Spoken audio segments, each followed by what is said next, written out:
12 o'clock, the Buccaneers traveling to the Redskins on Fox. And obviously the Redskins have had a bad year, right? This is not a year that went the Redskins' way. This was a year that went extremely poorly. This was a Redskins team that had hope of winning the NFC East this year. Another playoff berth. Possibly an NFC championship, right? This was the level of high hopes they had. I mean, you bring back your entire starting defensive line, not to mention you get Matthew Ioannidis back from injury, and you already have Tim Settle, right? You sign in free agency William Jackson III, who is expected to be an improvement over Ronald Darby. You get Landon Collins back from his injury from last year. You sign Bobby McCain in free agency, and suddenly you have great depth at safety. Linebacker, you draft Jamin Davis in the first round to replace Kevin Pierre-Louis. Which, I mean, like, let's be honest, Kevin Pierre-Louis not lighting it up this year with the Texans. You sign all these huge additions, right? These are big additions for these teams. And then you let them all go to waste on defense by just playing extremely poorly on the defensive side of things. The defensive line's playing selfishly.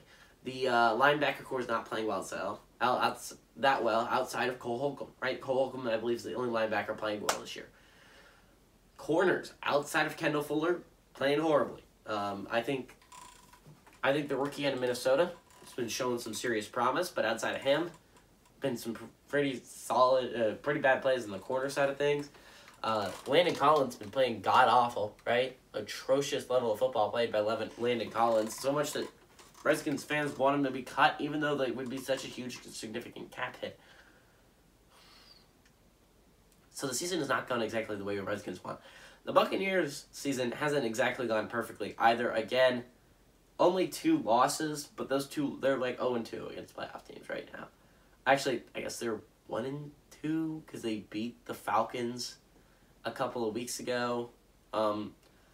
They've not played well against their playoff opponents, right? They just got crushed by the Rams at the beginning of the season, and then they lost to the Saints a couple of weeks ago.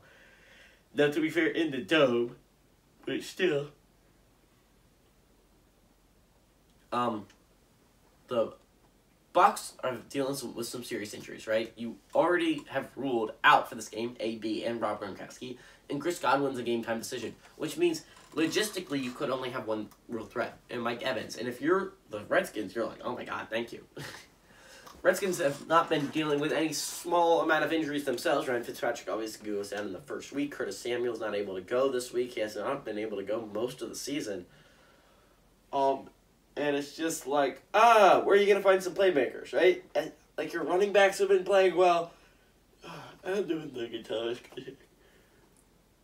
Personally, though, I feel like the Bucs are in too bad of a spot. You don't have any threats, really. Now, it's Tom Brady. He could always find someone, right? Cameron Braid, or you could have O.J. Howard again, right? Break onto the scene. And you could use Tyler Johnson and, like, all these other Jalen Darden, their rookie out of North Texas. It's Tom Brady, so never count Tom Brady out. But I feel like this is a game the Redskins have to have. They're coming off a bye. The Buccaneers, sure, coming off a bye as well, but with all these key injuries. Generally, they've had 2 weeks to prepare for the Redskins, but the Redskins have had 2 weeks to prepare for the Buccaneers. If the defensive line could get pressure on Tom Brady, obviously they got to play well. No Montez Sweat for this week, which is going to suck for them. Got to step up this week. This is a game you have to have for the Redskins if you want to stay in that NFC East playoff race. Gotta have it. I think they're going to get it against the Buccaneers. It's going to be the upset of the day. Redskins over Bucs.